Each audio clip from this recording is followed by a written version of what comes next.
పరిస్థితులు ఏ విధంగా ఉన్నాయి, నీళ్లు లేక కరెంటు లేక వ్యవసాయంలో చేతి ఎండిపోయి కరెంట్ కోటలు కాలిపోయి మన ఈ యొక్క స్థానికాన్ని వదిలిపెట్టి ఊర్లు వదిలిపెట్టి బాంబే పూనా దుబాయ్ పోయిన పరిస్థితులు ఏ విధంగా ఉండేదో ఒక్కసారి ఆలోచన చేసుకోండి మీరు. ఎందుకంటే తెలంగాణ తీసుకొచ్చే నాయకుడు మన కేసీఆర్ గారు కష్టపడి తెచ్చుకున్న నాయకుడికి మన తెలంగాణ పైన ప్రేమ ఉంటుంది. అవతలికి వచ్చిన వాళ్ళకి ప్రేమ లేకుంటుంది. ఎందుకంటే మీరు చూస్తున్నారు, నిన్న మొన్న ప్రకటించిన పథకాలు అమలు చేయడంలో కాంగ్రెస్ ఏం చేస్తుందో ఆలోచన చేసుకోండి మీరు. అదే ఇంకోటి చెప్తున్నా, బీజేపీ అసలే మన తెలంగాణ చేసింది నిరూపిస్తా.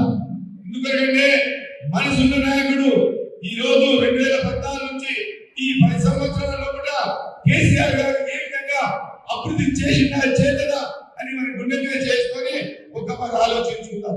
ఈరోజు నీళ్ళ విషయంలో కాదు, కరెంట్ విషయంలో కాదు, ఈ రోజు ఒక యుద్ధ ప్రాతిపదికన మన తెలంగాణలో ఒక బిల్డింగ్ ఏదైతే స్థాపిస్తారో పూర్తి స్థాయిగా పర్మనెంట్ శాశ్వతంగా ఈరోజు పరిష్కారం చేసిందా చేయలేదా ఒక్కసారి ఆలోచన చేసుకోండి. మీరు మామూలు విషయం కాదు ఇది.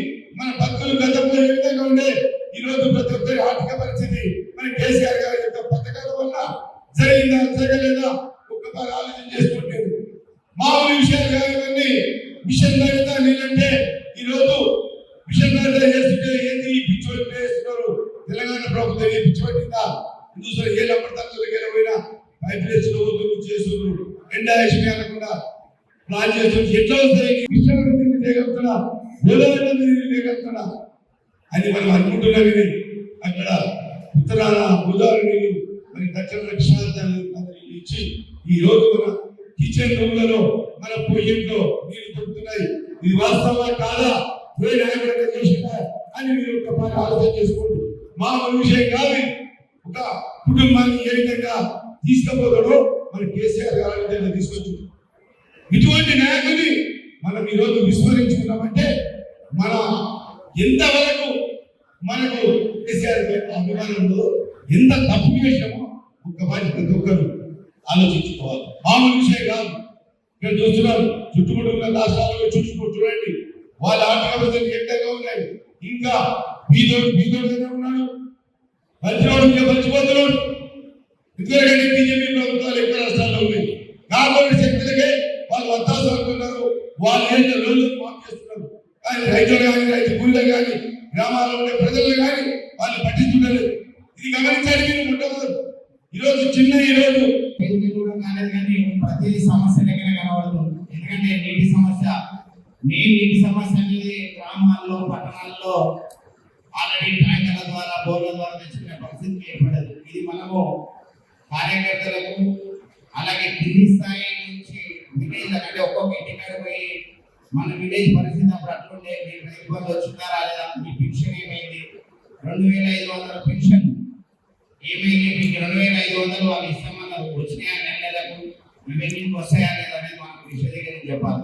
అలాగే ముఖ్యమంత్రి గారు కూడా చెప్పారు ఆగస్టు 15కు ఖచ్చితంగా రుణమాఫీ చేస్తాం. అంటే మీకు అది అర్థమైందో లేదో, జూన్ 5 వరకు ఎలక్షన్ కోడ్ ఉంటుంది. జూన్ 5 తర్వాత 2 నెలలు ఏమైతుందో సర్పంచులు ఎంపీటీసీలు ఎలక్షన్స్ పెట్టేశారు. తర్వాత ఆగస్టు 9 ఉంటుందో లేదో తెలియదు. కాబట్టి 7 పాయింట్ల మీద నేను రుణమాఫీ చేస్తున్నా, హామీ ఇస్తున్నాను ఉండదు. కాబట్టి ఆయన మాఫీ ఇస్తున్నారు. మీరు బాగా గమనించి చూడండి, మన దగ్గర ఉన్న వాళ్ళంతా మెయిన్ ముఖ్య కార్యకర్తలు ఒక చిన్నవి అంటే అంతకుముందు మనం అధికార పక్షం నుండి చేసింది చెప్పుకుంటు మధ్య వాళ్ళు ఏం చేసేది చేయలేని అన్ని ముందరేసి చేస్తున్నారు, అది చేస్తున్నారు అంటుంది. మళ్ళీ ఈ రోజు కూడా అంటే ఎలక్షన్ జరిగిన 5 నెలల తర్వాత మనకు కూడా అవకాశాలు ఆ 2000 పెన్షన్ 4000 ఏమైందంటే అడగవచ్చు. అంటే మీరు గమనించి చూడండి, గవర్నమెంట్ ఉద్యోగస్తులకు మంచి వ్యాపారవేత్తలకు కూడా రైతు బంధు వచ్చేది. ఇప్పుడు గవర్నమెంట్ ఉద్యోగస్తులకు రైతు బంధు వచ్చే పరిస్థితి లేదు. అలాగే 5 ఎకరాలు 4 ఎకరాలు దాని వాళ్ళకి రైతు బంధు వచ్చే పరిస్థితి లేదు. ఇది మన కార్యకర్తలు అంటే మన విలేజ్ సమావేశాల్లో ఎక్కడికక్కడ మనం విశదీకరించి చెప్తే ఖచ్చితంగా సక్సెస్ అవుతాం.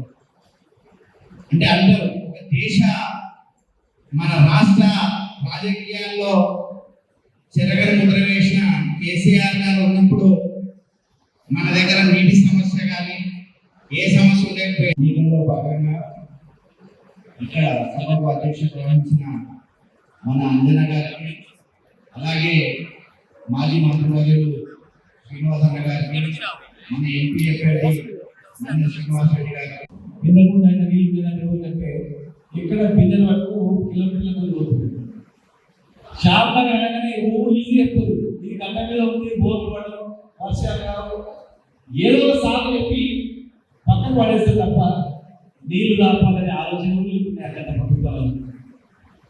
ఇలా ఏ గ్రామంలో చూసినా 2014 కన్నా ముందు పరిస్థితి మర్చిపోయింది. అందరూ మా అక్కలు ముందు వస్తుంది, ఫస్ట్ నీళ్ళు నీకే ఉంది,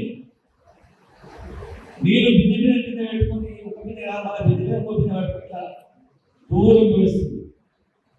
నీళ్ళ నుంచి స్టార్ట్ అవుతున్న కష్టాలు. హాస్పిటల్ రోజు మంత్రి ఉన్నప్పుడు చూస్తే కరోనాలో ఏం లేదు హాస్పిటల్, అప్పుడే కొంత రిపేర్ చేయించుకున్నాం. ప్లే గ్రౌండ్, స్టేడియం, హాస్పిటల్స్, రోడ్లు అంజనీయంగా సీతారామన్ కార్యకర్తలు వాళ్ళకి మనకి అన్నింటి కూడా మరి గుంపుమలే ఉంది. ఓట్లు ఎక్కడ పోయా, ఎందుకు పోయా, ఏమైంది? ఆ ఎలక్ట్రానిక్ ఓటింగ్ మిగిలిందా, మరి ఏం జరిగింది? ఒక్కసారిగా మీరు విశ్లేషించుకోండి. నష్టం ఎవరికి? ఈ ప్రభుత్వం కేసీఆర్ ప్రభుత్వం పోవడం వల్ల నష్టం ఎవరు జరిగింది? మళ్ళా బిడ్డలు కట్టుకొని పోలీస్ కార్డు కొడుతున్నారు, వాటర్ ట్యాంకర్లు వస్తున్నాయి, బోర్ మిషన్ వచ్చి తిరుగుతున్నాయి, మళ్ళీ కొడుతున్నాయి దగ్గర. మళ్ళీ ఇన్వెంటర్ షాప్లో తిరుగుతున్నారు, మోటార్ రిపేర్ షాప్లో గిరాక్ వచ్చింది, ఇన్వెంటర్ దుకాణంలో గిరాక్ వచ్చింది, మళ్ళీ పాత్రలు వస్తుంది. ఒక అవకాశం వచ్చింది. ఈ ఎంపీలను మనం గెలిపించుకోకపోతే ఇంకా పాతాల్లో గెలుపులు కుదరదు. ఎమ్మెల్యే పోయింది, గవర్నమెంట్ పోయింది, అన్ని ప్రాంతాలను అన్ని కులాలను అభివృద్ధి చేస్తుంది. అదేవిధంగా పింఛన్ ఇచ్చినప్పుడు ఎవరికైనా కాంగ్రెస్ పింఛన్ రాగానే పింఛన్ ఇస్తా రాగానే పోటీ. అదేవిధంగా తొందరగా దళిత బంధు, బీసీ బంధు, అదేవిధంగా మైనారిటీ బంధు స్టార్ట్ చేసింది. అంత అంచనా ఒకసారి బీసీలకు ఇచ్చినప్పుడు ఆయన పింఛన్ వచ్చిందని ప్రచారం చేసి, ఎంతమంది ఆయనకు వచ్చిందని మీకు వచ్చిందని ప్రచారం చేసి, రానంతా మాకు కొట్టేమని చెప్పింది. కేసీఆర్ ఏమంటే ఒత్తుగా ఇస్తా, తప్పకుండా అంగీకరిస్తానని చెప్పారు. సొంత స్టార్ట్ చేసి కొంత కరోనా వల్ల 1,00,000 కోట్లు నష్టపోతానికి లేట్ అయింది. అది ఇచ్చిన ఆశపడుకోవాలని ప్రచారం చేసింది. వాళ్ళకి ఇప్పుడు ఏమైనా లేదు, మనం మీకు అదే ప్రచారం చేయాలి. అయ్యా మీరు ఇస్తున్నా మన దత్తబంధు 10 లక్షలు 12 లక్షలు ఇక్కడ ఇచ్చిన, అదేవిధంగా 2,000 పింఛన్ 4,000 పింఛన్ ఇస్తారు కదా, మన 4,000 పాలన ఎత్తిపోతల పథకం మీరు ఒకసారి చూసాను.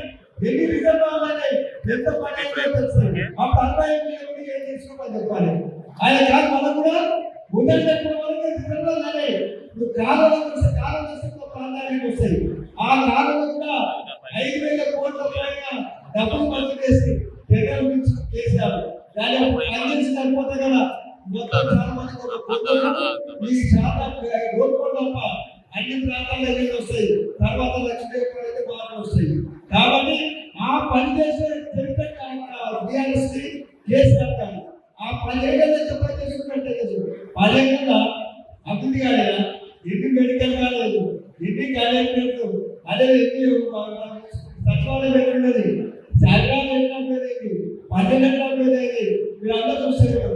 ఇట్లుండే నాకు 10 ఏళ్ళ అభివృద్ధి గురించి ముఖ్యమంత్రి గారు మాట్లాడతాను. మీరు ఏం చేస్తావు చేయవా? నేను అనేది ఒకటే, వాళ్ళు లేకపోతే చాలా మాట్లాడతాను.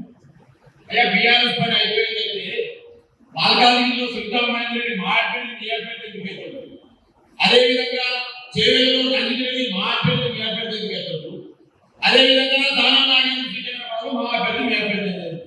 అభ్యర్థి లేకనే మాట్లాడుకుంటూ నువ్వు నీ పని అయిపోయింది బిడ్డ రేవంత్ రెడ్డి చెప్పేసారా?